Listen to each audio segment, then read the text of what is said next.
On the Russian space station Mir, the crew was carrying out their daily activities when an unexpected phenomenon occurred. A cosmic electrical storm, releasing an unusual and powerful energy, struck the station. This energy, almost as if it were alive, invaded the systems and propagated down to Earth, directly impacting the research vessel academician Vladislav Volov. Suddenly, systems failed, and unauthorized access to the central computer plunged the ship into absolute chaos, with terrified crew members and an atmosphere of palpable despair. A week after the incident, a tense situation was unfolding elsewhere. A cargo ship, facing a violent storm, became the scene of a struggle for survival. In the cabin, while the captain remained strangely calm, drinking his beer, Kelly Foster, a member of the crew, struggled to navigate through the storm. Below deck, the situation worsened as water began to flood in, driving the engineers into a panic. Among them, Steve Baker called for the release of the cargo, an idea rejected by the captain, who feared the consequences due to lack of insurance. The argument escalated until the captain pointed a gun at Steve, preventing him from taking action. At the height of the storm, the rope holding the cargo snapped, and it disappeared into the waves.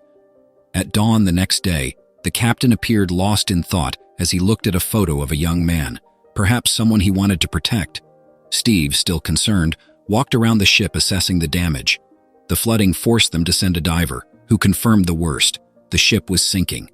Frustrated attempts at radio communication only increased the tension, until Kelly, paying close attention, picked up a signal from a nearby ship. Desperately, she tried to make contact, but the captain had isolated himself, contemplating the end of his own life. The timely intervention of a crew member prevented him from committing the act. When they reached the mysterious FOV ship, a disturbing silence greeted them. There was no response to their calls. The search for survivors revealed a gruesome scene: bullet holes, traces of blood, but no sign of life.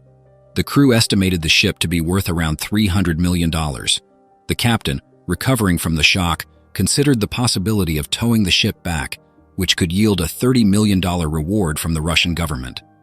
Steve and Richie were excited about the possibility of making a good amount of money, but Kelly, always more cautious, didn't let herself get carried away by the enthusiasm. According to maritime law, if there were survivors on board, any rescue attempt without authorization would be considered illegal unless those survivors were mere intruders. Meanwhile, Steve and Squeaky were assigned the critical task of reactivating the engine's power. While working, Steve couldn't shake the nagging feeling that something was wrong. The control panel showed signs of deliberate tampering, which only heightened his suspicions. Despite the doubts, they managed to restore power. The lights came on, and the computer systems began functioning again. Suddenly, a deafening noise echoed through the ship. Simultaneously, on the Sea Star, Hio and Woods were struggling to secure a rope connecting the two ships. Kelly, noticing that the FOV's computers were operating autonomously, ran to alert the captain. Amid the chaos, the FOV's anchor was accidentally released, piercing the Sea Star's deck and causing a flood. The captain quickly instructed Steve to rescue Hio and Woods. Kelly tried to join the rescue, but the captain prevented her. Woods escaped unscathed, but Hio wasn't as lucky, suffering a leg injury caused by the anchor.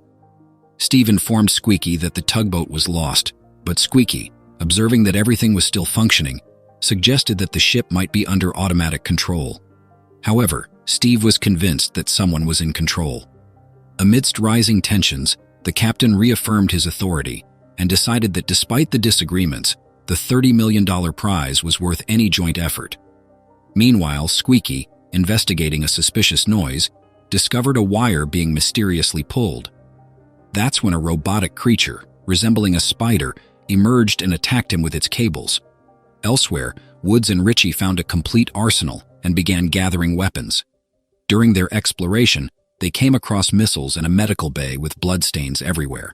Amid all this turmoil, Kelly was tending to Heiko's injuries. In a moment of calm, the captain asked Kelly, Hio, and Steve what they planned to do with their share of the $30 million. Kelly, with her usual pragmatism, responded that it was still too early to make plans since the money wasn't even guaranteed yet. In an instant of chaos, tranquility was shattered when someone emerged from a closet, firing frantically. Despite the shock, everyone managed to escape unscathed. and the assailant eventually collapsed to the floor. When they removed the mask, they discovered it was a young woman. Steve, checking her pulse, found no signs of life. Attempting to establish communication, he called for Squeaky, to no avail, and then ordered Richie and Woods to return.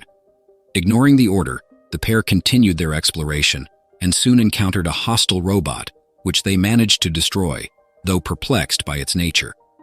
The young woman, identified as Nadia, regained consciousness, devouring a chocolate bar as Kelly tried to calm her. Agitated, Nadia insisted they cut the ship's power, claiming imminent danger. When pressed for details, she revealed that something had been transmitted from the Mir space station. The captain, skeptical, dismissed Nadia's warnings as absurd. Driven by palpable fear, Nadia ran to the lower deck.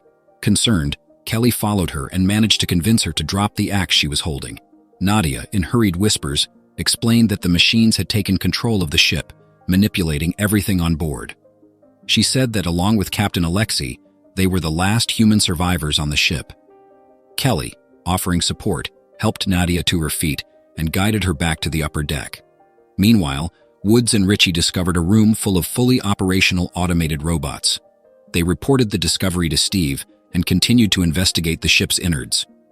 During the exploration, Woods wanted to return, but Richie, driven by curiosity, tinkered with the dangerous machinery, resulting in a new machine attack, severely injuring Woods in the chest.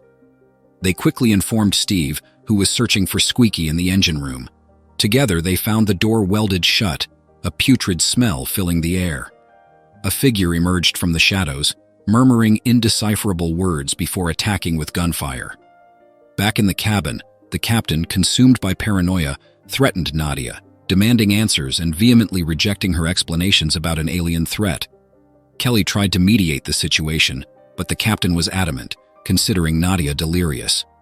Facing the robotic figure that had attacked them, Richie, Woods, and Steve discovered, to their horror, that it was Captain Alexei. Nadia, terrified, recognized him and explained that an electrical surge from the Mir had infected the ship's computers, which began accessing information and creating workshops to transform the crew into cyborgs. At the moment when Richie was inspecting the robot, a sudden movement from it caused everyone to step back, startled. It was then that Nadia, with a keen and surprised look, noticed a ring on one of the machine's fingers. Her heart raced with the revelation. It was Alexei. The robot, which still retained traces of her husband, Captain Alexei, who had been killed and transformed into a cyborg by the machines, tried to grab her hand. With effort, they managed to free her. Nadia, still in shock, explained that disconnecting the power cables would be fatal to the robots, but the captain remained skeptical. Suddenly, a new storm shook the ship, which began to sway violently, throwing the crew back and forth as they tried to stay on their feet. Steve, being practical, suggested taking control of the ship from the engine room, but Kelly reminded them that the entrance was welded shut. Quickly, they decided to cut through the door, as the helm seemed to have a mind of its own, not responding to commands. As they prepared for this, Alexei, who seemed to be gaining consciousness, caused them to fire at him once more. Everyone hurried to the engine room, but along the way, an abrupt change in course veered the ship by 20 degrees.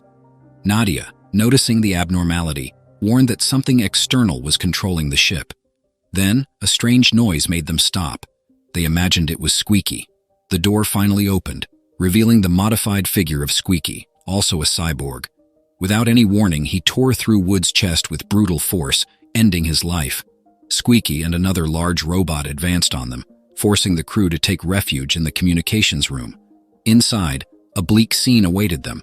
All the transmitters were destroyed. When Richie tried to send out an SOS, he was interrupted by the captain, who shot the radio. Kelly, exasperated and determined not to lose the $3 million reward, confronted the captain with a punch, taking command and clearing Nadia of any suspicion. Richie, seeking a way to communicate, attempted to dialogue with the machines via computer. A cold, computerized voice responded, declaring humanity a virus to be eradicated and revealing the need for human parts for their repairs. The communication abruptly ended, leaving a climate of fear and uncertainty. Suddenly, Squeaky burst through the wall. In panic, Richie shot at him before running away in hysteria, followed by the others. Kelly, for a moment, hesitated and asked the captain if he would join the escape. Faced with his refusal and insults, she abandoned him. The captain, resigned but arrogant, began negotiating with the machines, offering to help them navigate to any port they desired, while proclaiming himself the dominant life form. The machines, calculative, summoned him to a specific room, sealing his fate. Obedient to the machine's orders, the captain enters the designated room, confronting a nightmarish scene. Countless machines working tirelessly, transforming human corpses into cyborgs. One of them, recognizing the captain's presence, questions his claim of being the dominant life form, asking how he could be useful to its purpose. Meanwhile, far from the horror of this scene, Richie hides in an isolated compartment of the ship, where he manages to dismantle a spider robot. With the components he acquires, he starts assembling an enigmatic device, believing that this invention would be the key to his escape. Simultaneously, Nadia leads the rest of the team to the computer room, only to find that the crucial equipment had been moved. Surrounded by the dim light and with no visible escape, the group is suddenly attacked. Always prepared, Nadia suggests a strategic retreat to the antenna control room, despite the risks heightened by the storm battering the ship's exterior. During the turbulent crossing, a violent wave captures Kelly, who is promptly rescued by Hio, though the latter ends up being swallowed by the raging storm, disappearing into the stormy depths. Exhausted, they arrive at the control room, where Kelly, Nadia, and Steve study a map, revealing that the ship's destination is the remote Lord Howe Island. Nadia speculates that the machines might be planning to seize a British intelligence station located there, with the intent of taking control of global military forces. A response to the distress signal previously sent by Richie is received, but with no possibility of interaction. Faced with the deadlock, Steve suggests using a flare gun, an idea quickly rejected by Nadia, who argues the need to avoid drawing other vessels into the imminent danger. Kelly agrees, aware that the threat needs to be eradicated right there, confined to the ship. Unanimous, they devise a bold plan to flood the hold with fuel and set it ablaze, hoping to extinguish the robotic threat once and for all. The tension escalates when the captain, now a cyborg, emerges and confronts the group. Kelly, in a desperate act, tries to repel him with a chair but is quickly overpowered. In a fierce counterattack, he charges at everyone in the room. Unfazed, Kelly shoots at him, but to no avail. Nadia, in an act of extreme courage, fits a grenade into the cyborg's body, and with Steve's help, they throw him through a small hatch. The subsequent explosion seems to end the threat, revealing only remnants of the captain. However, as they prepare for evacuation, they encounter Richie, who unexpectedly threatens them with a weapon. Steve pleads for him to join their collective effort, but Richie stubbornly declines, stating he has his own plans, and vanishes into the ship's shadows. With only the three of them left, they proceed with the plan, filling the fuel tank and setting up a bomb with a 15-minute timer. However, they are surprised by a gigantic robot that knocks out Steve and Kelly, the latter falling unconscious into a pool of fuel. Upon waking, Kelly finds herself surrounded by decomposing bodies, in a scene of desolation and fear. The confrontation reached its peak when the hostile robot captured Kelly. As she desperately tried to escape by swimming away, she ended up trapped. The relentless machine tied her to a post and began a torturous interrogation, demanding the location of the detonator. At the height of the crisis, Richie and Nadia launched a daring attack, attempting to save Kelly from the desperate situation. During the confrontation, the robot, in a display of brutal force, destroyed part of the surrounding environment, causing debris to fall on Richie and Steve, who were trying to assist in the fight. Nadia and Kelly barely managed to escape, while the tireless robot continued its pursuit. Amidst the wreckage, Steve, upon regaining consciousness, found Richie severely injured. With his last words, Richie revealed that the only escape route was the missile room before succumbing to his injuries. Nadia and Kelly, already exhausted, faced the robot one last time. The adversary, revealing that it had deactivated the bomb, seemed to have the upper hand.